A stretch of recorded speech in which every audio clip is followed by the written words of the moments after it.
सोचिए, एक ऐसी अंगूठी जिसे पहनते ही आप मतलब गायब हो सकते हैं।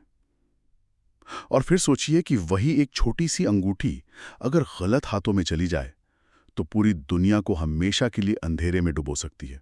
ये किसी एक जंग की कहानी नहीं है, ये उस जंग की कहानी है जो हम सब के हर किसी के दिल के अंदर लड़ी जाती है। और मजे की बात यह है कि ये कहानी आज से लगभग 70 साल पहले लिखी गई थी, पर इसकी गूंज आज भी हर फैंटेसी फिल्म, हर वीडियो गेम में सुनाई देती है।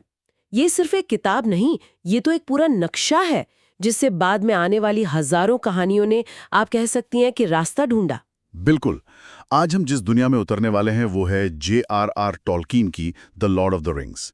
और इस सफर में हमारा गाइड है एक हिंदी यूट्यूब वीडियो का स्क्रिप्ट जो इस महागाथा की समीक्षा करता है।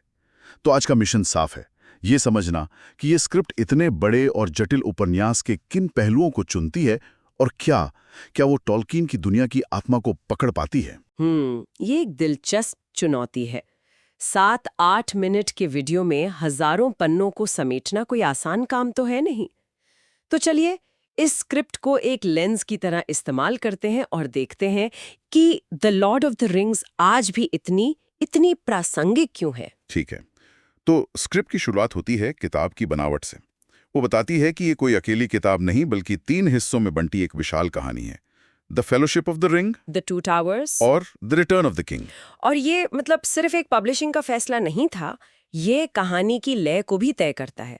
हर किताब के साथ दांव ऊंचे होते जाते हैं, दुनिया और ज्यादा खतरनाक होती जाती है और उम्मीद की किरण वो धीमी पड़ती जाती है। ये पढ़ने वाले को एक लंबी मुश्किल यात्रा के लिए मानसिक रूप से तैयार करता है। सही बात है। इसके बाद स्क्रिप्ट हमें कहानी की दुनिया यानी मिडल अर्थ में ले जाती है और वहां हमारा सामना होता है डार्क लॉर्ड सौरॉन से, जिसने सब पर राज करने के लिए एक वन रिंग बनाई है।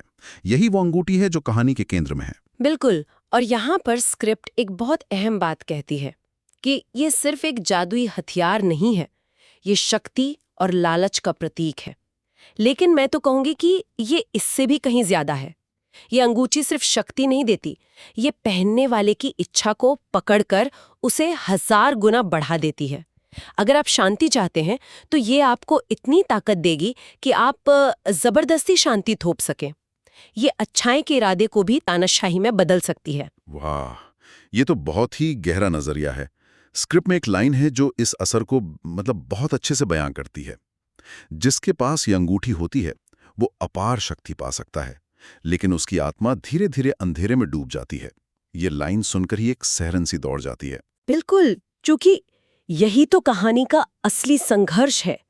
ये सौरन की सेनाओं से लड़ाई के बारे में उतना नहीं है जितना उस अंगूठी के कानों में फुसफुसाने वाली आवाज से लड़ने के बारे में है। ये बाहरी दुश्मन से ज्यादा इंसान के अंदर बैठे लालच और घमंड की लड़ाई है।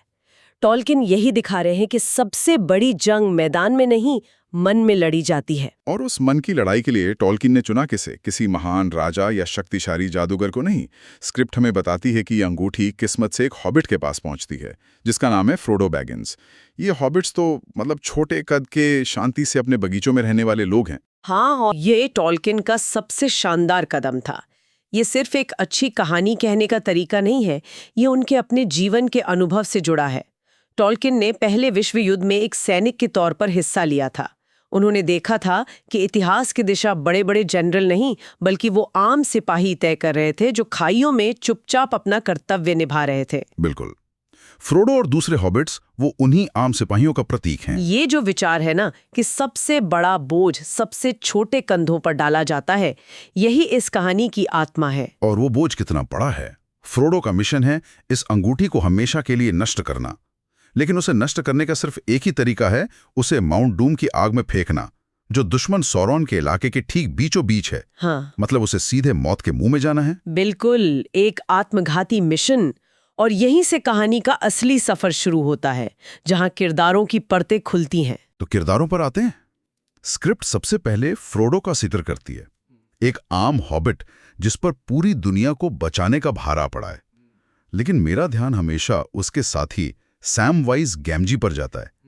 स्क्रिप्ट उसे दोस्ती और वफादारी की मिसाल कहती है, पर क्या यह कहना थोड़ा कम नहीं है? मुझे तो कई बार लगता है कि कहानी का असली हीरो सैम ही है। आपका ये सोचना बिल्कुल सही है। सैम सिर्फ एक वफादार दोस्त नहीं है, वो उम्मीद का चलता फिरता प्रतीक है।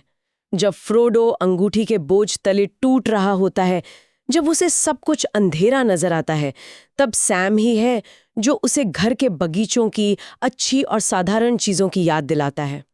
वो उस दुनिया का प्रतीक है जिसे बचाने के लिए वे लड़ रहे हैं। एक सीन है जहां वो फ्रोडो को अपनी पीठ पर उठाकर ज्वालामुखी पर चढ़ता है। वो किसी तलवार से नहीं, बल्कि अपनी अटूट निष्ठा से लड़ रहा है। यही तो असली वीरता है। बिल्कुल। फिर स्क्रिप्ट में गैंडॉल्फ का जिक्र है, ज्ञान और शक्ति का प्रतीक, और एरेगॉन जो एक गुमनाम योद्धा से राजा बनने का सफर तय करता है। स्क्रिप्ट कहती है कि वो अपनी नियति को स्वीकार करने के लिए संघर्ष करता है। हाँ, लेकिन एरेगॉन का संघर्ष सिर्फ राजा बनने का नहीं है। उसका संघर्ष अपने पूर्वज के पाप से लड़ने का है। उसके पूर्वज इसिल्डूर ने ही तो अंगूठी को नष्ट करने का मौका गवा दिया था। एरेगॉन हर पल इस डर में जीता है कि कहीं वो भी उसी लालच का शिकार ना हो जाए। उसका सफर अपनी विरासत के बोझ से मुक्त होकर एक बेहतर भविष्य बनाने का है। ये आत्मखोज की एक बहुत ही शक्तिशाली यात्रा है। और फिर वो जोड़ी है लेगोलास और गिमली की, एक एल्फ और एक ड्वार्फ जिनकी जातियों में सदियों से नफरत है। स्क्रिप्ट उनकी दोस्ती को एकता का प्रतीक बताती है। और ये सिर्फ एक मीठा संदेश नहीं है। टॉल्किन एक ऐसी दुनिया में लिख रहे थे जो 2 विश्व युद्धों से गुजर चुकी थी, जहां नस्ल और राष्ट्र के नाम पर करोड़ों लोग मारे गए थे। लेगोलास और गिमली की दोस्ती ये दिखाती है कि साझा मकसद और आपसी सम्मान पीढ़ियों की नफरत की दीवारों को भी गिरा सकते हैं। उनकी नोक झोंक और फिर एक दूसरे के लिए जान देने को तैयार होना, यही तो कहानी का दिल है। इन सभी किरदारों के जरिए स्क्रिप्ट कहानी के गहरे संदेशों तक पहुंचती है। जैसे एक बहुत ही मजबूत संदेश है, शक्ति का लालच सबसे बड़े विनाश का कारण बनता है। और यह संदेश इसलिए इतना शक्तिशाली है क्योंकि कहानी में कोई भी इससे बचा हुआ नहीं है। अंगूठी हर किसी को परखती है। जब फ्रोडो गैंडाल्फ को अंगूठी देना चाहता है तो गैंडाल्फ डर कर पीछे हट जाता है। वो कहता है कि मेरे हाथ में यह अच्छाई करने के इरादे से आएगी, लेकिन अंत में भयानक विनाश करेगी। कहानी ये नहीं कहती कि कुछ लोग अच्छे और कुछ लोग बुरे। वो कहती है कि हर किसी के अंदर लालच का बीज है और महान वो है जो इस शक्ति को ना कह सके। इसी से जुड़ा एक और विचार जो स्क्रिप्ट सामने रखती है, दुनिया को बचाने के लिए हीरो होना जरूरी नहीं, बस सही इंसान होना काफी है। ये रोजमर्रा की वीरता का विचार बहुत अहम है, लेकिन टॉल्किन इससे भी एक कदम आगे जाते हैं। वो सिर्फ ये नहीं कह रहे कि आम लोग हीरो हो सकते हैं, वो वीरता की परिभाषा ही बदल रहे हैं। कहानी में असली वीरता आक्रामक होकर लड़ने में नहीं है, बल्कि चुपचाप दर्द और लालच को सहते जाने में है। फ्रोडो की असली ताकत तलवार चलाना नहीं, बल्कि अंगूठी के जहर को लगातार सहते रहना है। ये सक्रिय आक्रामकता नहीं, बल्कि निष्क्रिय सहन शक्ति की जीत है। ये वीरता का एक बहुत ही शांत लेकिन गहरा रूप है। ये दुनिया और इसके किरदार इतने असली इसलिए भी लगते हैं क्योंकि टॉल्किन के लिखने का तरीका वो बहुत अलग है।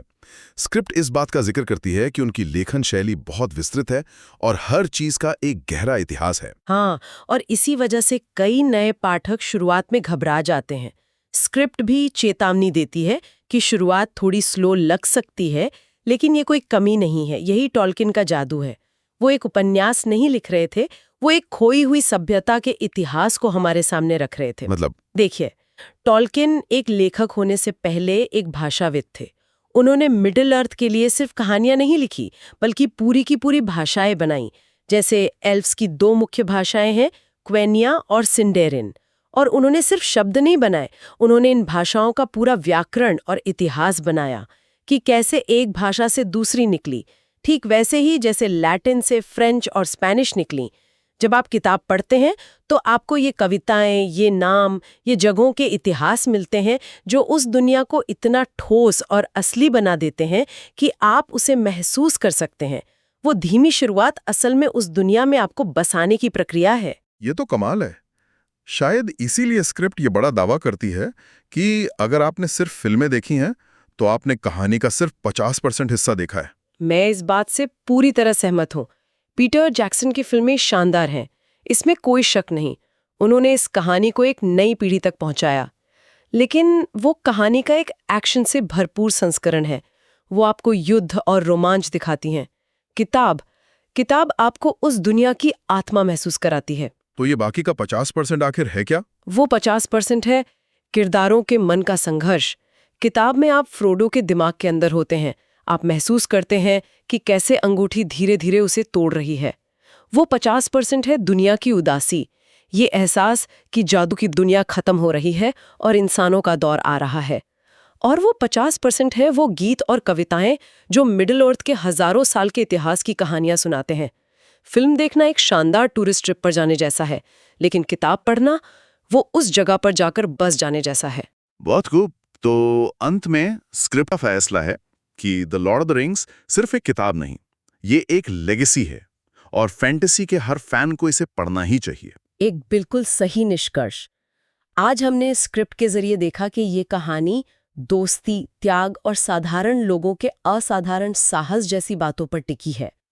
लेकिन अगर हम एक कदम और आगे जाएं, तो ये कहानी दिखाती है कि बुराई कितनी भी बड़ी क्यों ना हो, उसे हराया जा सकता है, पर उसकी कीमत चुकानी पड़ती है। फ्रोडो दुनिया तो बचा लेता है, लेकिन अंगूठी का जहर उसे इतना तोड़ देता है कि वो वापस अपनी साधारण जिंदगी में कभी खुश नहीं रह पाता। जीत हमेशा मीठी नहीं होती। ये एक बहुत ही गंभीर और सच्ची बात है। और इसी बात पर मैं श्रोताओं के लिए एक सवाल छोड़ना चाहूंगी। पूरी कहानी एक बड़ी बुराई यानी अंगूठी को नष्ट करने पर केंद्रित है, लेकिन कहानी इस बारे में क्या कहती है कि उस बड़ी बुराई के खत्म हो जाने के बाद क्या होता है, दुनिया को फिर से कैसे बनाया जाता है।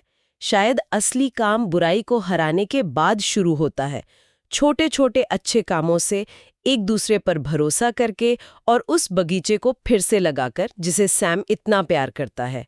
शायद सबसे बड़ी वीरता युद्ध जीतने में नहीं, बल्कि युद्ध के बाद की दुनिया को फिर से जीने लायक बनाने में है।